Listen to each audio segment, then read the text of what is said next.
नमस्कार, आप देख रहे हैं न्यूज स्टेट और मैं हूं आपके साथ में ऋतु तोमर। बुलेटिन की शुरुआत करेंगे, लेकिन सबसे पहले ले चलेंगे आपको लखनऊ, जहां पर मुख्यमंत्री योगी आदित्यनाथ क्या कुछ कह रहे हैं, सुनिए। इंजीनियर अवनीश कुमार सिंह जी, सुमेश चंद द्विवेदी जी, लालजी प्रसाद निर्मल जी, प्रदेश के मुख्य सचिव श्री दुर्गा शंकर मिश्र जी, प्रदेश के पर्यटन और संस्कृति विभाग के प्रमुख सचिव श्री मुकेश मिश्रान जी, अवनीश अवस्थी जी, संजय प्रसाद जी और उपस्थित सभी विभाजन की विभीषिका के जो पीड़ित हैं उनके परिवार के सदस्यगण, अभी जिन 3 महानुभावों ने यहां पर अपने विचारों को रखा है, सनातनी पंजाबी महासभा के श्री अनिल वर्मानी जी, केंद्रीय सिंह सभा के श्री निर्मल सिंह जी, सिंधी एकेडमी के श्री नानक चंद लखमानी जी और उपस्थित भाइयों बहनों एवं प्यारे बच्चों,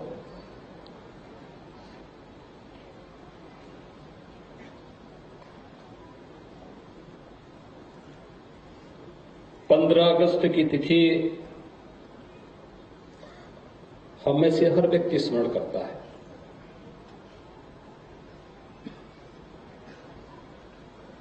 और इसलिए स्मरण करता है कि 15 अगस्त को यह देश आजाद हुआ था।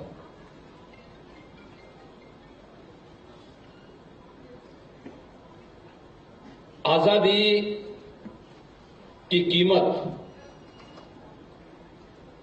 हर व्यक्ति को याद है और हर व्यक्ति को अच्छा भी लगता है, लेकिन आजादी के एक दिन पूर्व हजारों हजार वर्षों का यह देश 3 भागों में विभाजित हो गया।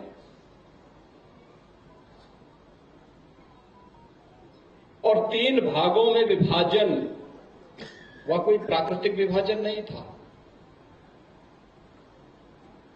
यह वह विभाजन था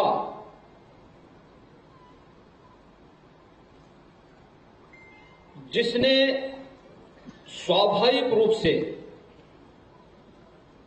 एक उस समुदाय को जो हजारों हजार वर्षों की मानवता की एक ऐसी थाती को सजो करके लेके चल रहा था जिसने दुनिया के अंदर कभी किसी कालखंड में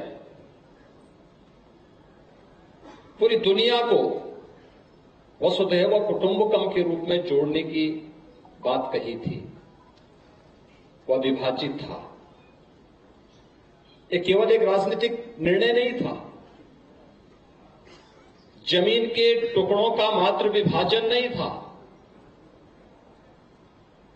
यह मानवता के 2 दिलों के विभाजन का भी एक त्रासदीपूर्ण निर्णय था, और जिसकी कीमत आज ही के दिन 1947 में लाखों लोगों को चुकानी पड़ी थी। लेकिन विभाजन की इस त्रासदी को विस्मृत करके हमने आजादी के उन सुहावने सपनों के साथ आगे बढ़ना उचित समझा, और परिणाम हम सबके सामने है। भाइयों बहनों, इतिहास को विस्मृत करके कोई भी समाज आगे नहीं बढ़ सकता। अपने उज्जवल भविष्य के सपनों को साकार नहीं कर सकता। इतिहास की अप्रिय घटनाओं को विस्मृत करके भी हम लोग इतिहास के उस पाप पर पर्दा नहीं डाल सकते जो निहित राजनीतिक स्वार्थों के कारण एक सनातन राष्ट्र को विभाजन की त्रासदी की ओर धकेला था। आश्चर्य होता है कि जब ये देश 1947 में विभाजन होना ही था,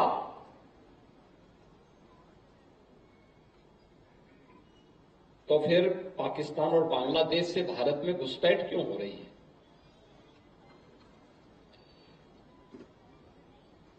अगर उन्हें पाकिस्तान ही इतना प्यारा था तो उन्हें उस भूभाग की समृद्धि के लिए और वहां से भी मानवता के कल्याण के लिए एक नया संदेश पूरी मानवता को, पूरी दुनिया को देना चाहिए था। लेकिन नहीं, उन्होंने इतिहास से सबक नहीं सीखा। और परिणाम क्या है?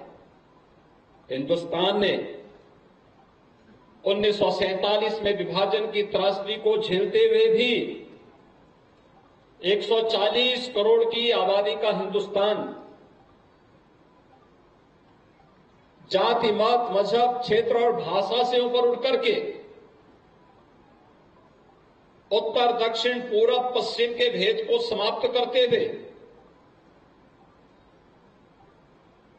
एक भारत और श्रेष्ठ भारत के संदेश के साथ जहां आगे बढ़ रहा है, वहीं पाकिस्तान और बांग्लादेश की दुर्गति हम सब से छुपी भी नहीं है। क्या स्थिति है पाकिस्तान के अंदर? किस प्रकार की स्थितियों का सामना पाकिस्तान वर्तमान में कर रहा है? ऐसा नहीं कि पाकिस्तान के पास उर्वरा भूमि न रही हो। भारत की जो कृषि उत्पादन की जो सबसे सर्वश्रेष्ठ उर्वरा भूमि थी, वह पाकिस्तान के पंजाब में गई थी।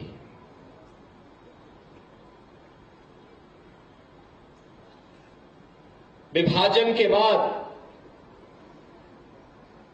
पाकिस्तान उस भूमि के बल पर कुछ दिनों तक अपनी अर्थव्यवस्था को मजबूत बनाने की दिशा में अग्रसर भी हुआ, लेकिन उसकी नकारात्मकता आज उसे वहां पहुंचा दी है कि आपके सामने वे दृश्य भी देखने को मिलते हैं। जब 5 किलो आटा की बोरी को लेकर के सरे बाजार में छीना झपटी होती है, यानी भूख के लाले पड़ रहे हैं आज वहां पर, अराजकता चरम पर, कोई सुरक्षित नहीं, क्योंकि ये कभी नहीं हो सकता कि जो दूसरों के लिए कांटा बोए तो उसके लिए कोई फूल बिछाने का कार्य करे। वे कांटे तो एक न एक दिन उसी को काटने पड़ेंगे, उसको उन्हीं से गुजरना पड़ेगा, उन्हीं से उसका सामना होना पड़ेगा। और यही आज पाकिस्तान के अंदर हो रहा है। उसने दुनिया को दर्द दिया, भारत को विभाजन का, दुनिया को आतंकवाद का। तो यही विभाजन और यही आतंकवाद पाकिस्तान को ले डूबेगा। और हुआ भी। 1947 में भारत के 2 टुकड़े हुए, भले पाकिस्तान के रूप में उसके 2 भूभाग उसके पास गए, एक पूर्वी पाकिस्तान के रूप में, एक पश्चिमी पाकिस्तान के रूप में, लेकिन वह बहुत दिनों तक अपने उस भूभाग को भी संभाल के नहीं रख पाया। पूर्वी पाकिस्तान उससे अलग हो गया, उसके अत्याचारों से, उसके शोषण से उसने अपने आप को अलग कर दिया।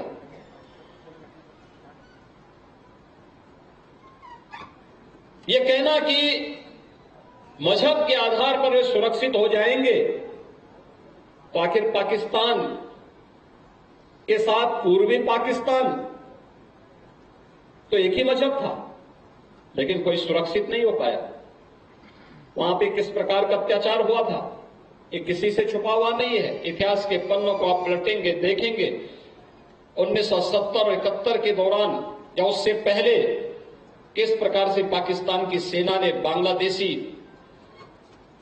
माता और बहनों के साथ किस प्रकार का क्रूरतम अत्याचार किया था, ये किसी से छुपा हुआ नहीं है। और परिणाम था कि 1971 में बांग्लादेश के रूप में पाकिस्तान को भी एक विभाजन के दौर से गुजरना पड़ा था।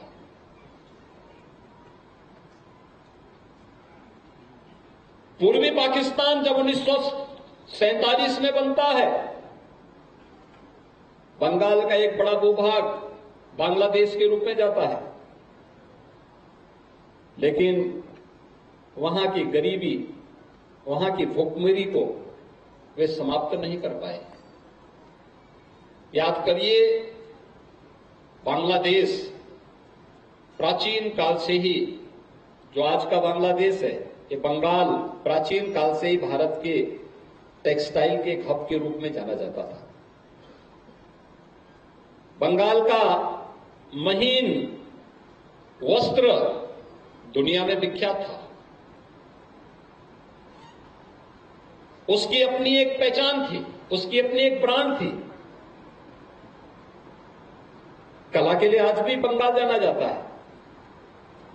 आज भी आप देखते होंगे, मूर्ति कला के रूप में जब बंगाली कलाकार आता है, एक सामान्य मिट्टी के एक ढेर को एक मूर्ति में बदलने में उसे देर नहीं लगती। एक कला उसकी स्वाभाविक जिज्ञासा है, उसकी स्वयं की प्रतिभा है। लेकिन कुछ लोगों को ये सब अच्छा नहीं लगा। उन्होंने एक दुखद त्रासदी के दौर से भारत को विभाजन की त्रासदी की ओर धकेला, और जो सैकड़ों वर्षों के बाद जो भारत अपनी आजादी के जश्न को बड़े उत्साह के साथ मनाता, और अखंड भारत अगर अपनी आजादी के इस उत्सव को मनाता, तो दुनिया के लिए एक महाशक्ति के रूप में भारत को खड़े होने में बहुत देर नहीं लगती। लेकिन जिन्हें भारत की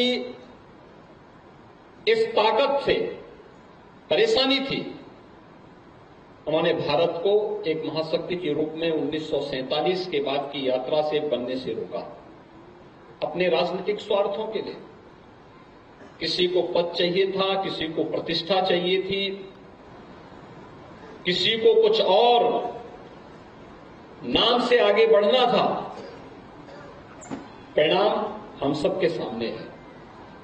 भाइयों बहनों, ये तिथि हम सबको एक नई प्रेरणा देती है। इतिहास के उन दुखद क्षणों से कुछ सबक लेने के लिए भी प्रेरित करती है। ये वही सबक हैं कि अगर समाज विभाजित है, चाहे वह जाति हो, मत हो, मजहब हो, क्षेत्र हो या भाषा, ये दुखद विभाजन, या जब भी कोई समाज, कोई समुदाय स्वयं के स्वार्थ को राष्ट्र के ऊपर थोपने का कुत्सित प्रयास करेगा, तो उसकी त्रासदी से संपूर्ण मानवता को जूझना पड़ेगा। यही हुआ था 1947 में। 14 अगस्त के विभाजन की त्रासदी कुछ लोगों के स्वार्थ को राष्ट्र से ऊपर रख करके इस देश को विभाजन की त्रासदी की ओर धकेला था। और इसीलिए आज हम सबका संकल्प होना चाहिए, मेरा व्यक्तिगत स्वार्थ, मेरे परिवार का स्वार्थ, मेरी जाति, मेरा मत, मेरा मजहब, मेरे क्षेत्र, मेरी भाषा का स्वार्थ कभी भी मेरे राष्ट्र से ऊपर नहीं हो सकता। हर भारतवासी का यही संकल्प होना चाहिए, और वह संकल्प होना चाहिए राष्ट्र सर्वोपरि का, नेशन फर्स्ट का। अगर कभी मुझे चयन करना हो तो मैं पहले अपने राष्ट्र को स्वीकार करूंगा। दुनिया के अंदर जिन देशों ने प्रगति की, उन देशों की प्रगति के पीछे नेशन फर्स्ट की ही उनकी थ्योरी है। दुनिया के अंदर किसी भी देश में आप चले जाइए, उनके मन में एक ही भाव है, और वो भाव है कि मेरे लिए मेरा राष्ट्र सर्वोपरि है। स्वामी विवेकानंद ने भी इस देशवासियों से एक ही बात का आह्वान किया था। जब वैश्विक मंच पर भारत की प्रतिष्ठा को बढ़ाने के प्रांत वे भारत आए थे, और उस समय प्रश्न उनके सामने रखा था, लोगों ने, भारतवासियों ने रखा कि स्वामी जी, आप तो दुनिया के मंच पे गए, दुनिया में आपको इतनी सराहना मिली, इतना सम्मान मिला, लेकिन हमारा देश तो गुलाम है, हमें क्या करना चाहिए? उन्होंने एक ही बात कही। उन्होंने कहा था कि भारतवासियों का सबसे बड़ा दायित्व है, अगले 50 वर्ष तक भारतवासी एक काम करें, वे केवल एक बात की उपासना करें, और उपासना करें केवल भारत माता की। भारत माता के रूप में सभी को वे मान लें, मां दुर्गा को भी उसी के रूप में मान लें, मां सरस्वती को उसी रूप में मान लें, मां लक्ष्मी को उसी रूप में मान लें, शिव को भी उसी रूप में मान लें, विष्णु को उसी रूप में मान लें। सभी देवी देवताओं का वास भारत माता में है, और भारत माता को हम सभी देवी देवताओं के वास के रूप में मान लें। इस दृष्टि से जिस दिन हर भारतवासी के लिए एक संकल्प होगा कि मैं अपने देश को स्वतंत्र करा दूंगा, तो भारत को स्वतंत्र होने में देर नहीं लगेगी। और यही हुआ। आपने सुना होगा ना, एक बार एक जापानी नागरिक से पूछा गया, याद करिए 1945 में जापान दुनिया का पहला देश था जिसके अंदर एटम बम गिरा था, और हिरोशिमा और नागासाकी, दो उसके शहर पूरी तरह तबाह हो गए थे। जापान तहस नहस हो गया था। 1945 में जो जापान एक प्रकार से बर्बाद सा हो गया था, वह जापान दुनिया के विकसित देशों में खड़ा है। एक जापानी नागरिक से पूछा गया कि आपकी प्रगति का राज क्या है? तो उन्होंने कहा कि मेरे लिए मेरा राष्ट्र सर्वोपरि है।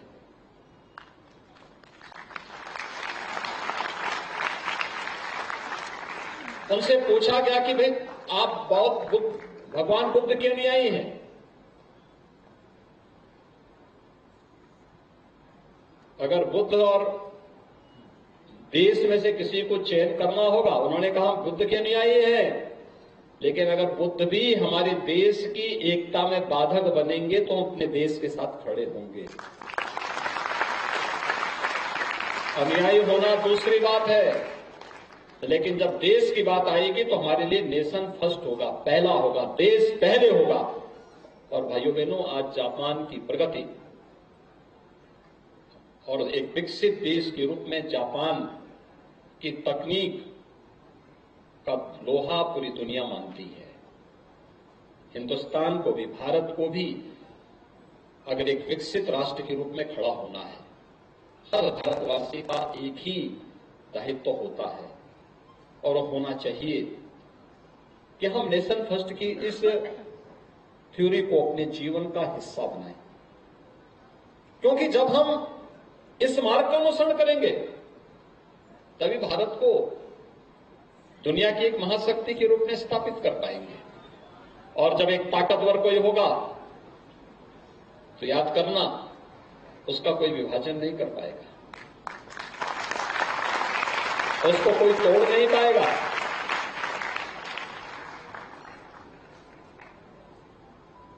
उसके कोई हिस्सा नहीं मांग पाएगा। और याद रखना, ताकतवर की हमेशा पूजा होती है। अपने देश को इतना शक्तिशाली बनाओ, इतना मजबूत बनाओ कि जो ये विकृतियां आतंकवाद के रूप में, उग्रवाद के रूप में, अलगाववाद के रूप में घुसती हैं, ये कुछ कुरीतियां हैं, कुछ विकृतियां हैं, इन विकृतियों का समाधान, इन बीमारियों का समाधान स्वयं ये देश अपने आप ही निकाल ले। और आज हम सबका सौभाग्य है कि प्रधानमंत्री मोदी जी के नेतृत्व में भारत दुनिया की एक बड़ी ताकत के रूप में उभर रहा है। आज की तिथि इसी बात को लेकर के हम सबको अतीत की इन गलतियों का परिमार्जन करने का एक अवसर दे रहा है। हम अतीत की गलतियों का परिमार्जन करें, इस प्रकार की गलतियों की पुनरावृत्ति न होने दें। इस बात के लिए आज की तिथि एक प्रेरणा है। और जब आज की इस गलती के परिमार्जन की दिशा में हर भारतवासी आगे बढ़ेगा, हर प्रदेशवासी आगे बढ़ेगा, तो याद करना कि तभी स्वाधीनता का आनंद का अवसर हम सबके सामने एक नए लक्ष्य के साथ आगे बढ़ने के लिए हम सबको ताकत देगा। मैं एक बार विभाजन की त्रासदी में उन लाखों ज्ञात अज्ञात नागरिकों को जो निर्दोष थे, जिनकी कोई गलती नहीं थी, एक गलत राजनीतिक निर्णय के कारण जिनको विभाजन की त्रासदी से जूझना पड़ा था, काल कलवित हुए, बर्बर अत्याचार का शिकार हुए, अपने परिवार, अपनी भूमि को उन्हें छोड़ने के लिए मजबूर होना पड़ा था, उन सबको मैं स्मरण करते हुए, उनकी स्मृतियों को नमन करते हुए, काल कलवित हुए उन सभी बंधुओं को, बहनों को विनम्र श्रद्धांजलि अर्पित करता हूं। लेकिन विभाजन की त्रासदी को झेलने के बाद भी हिंदुस्तान आए हुए उन पूरे समुदाय को, जिन्होंने अपने परिश्रम और पुरुषार्थ की पराकाष्ठा के माध्यम से न केवल स्वयं प्रगति की, बल्कि भारत को परम वैभवशाली बनाने में अपना योगदान दे रहे हैं, वह एक नई प्रेरणा भी है, एक सराहनीय पहल भी है। आज आप देख सकते हैं अलग अलग क्षेत्र में लोगों ने अलग अलग कार्य प्रारंभ किए। उस समय बहुत सारे, यानी जितने लोग आए थे खाली हाथ आए थे, लेकिन अपनी मेहनत से, अपने परिश्रम से, सरकार के द्वारा इतना सहयोग नहीं हो पाया था उस समय, लेकिन उन्होंने अपनी मेहनत और परिश्रम से जो आज करके दिखाया है, यह अन्य लोगों के लिए भी एक नई प्रेरणा हो सकती है।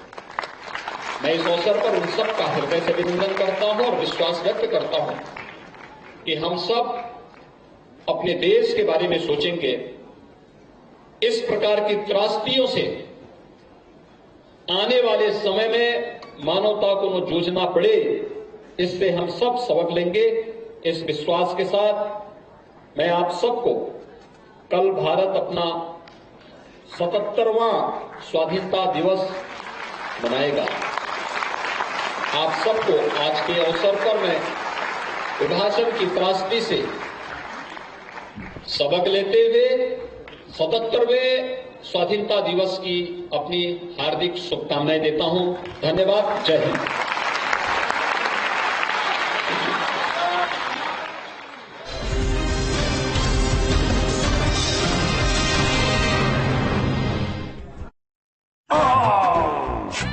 बेल्ट लगा ले ब्रो।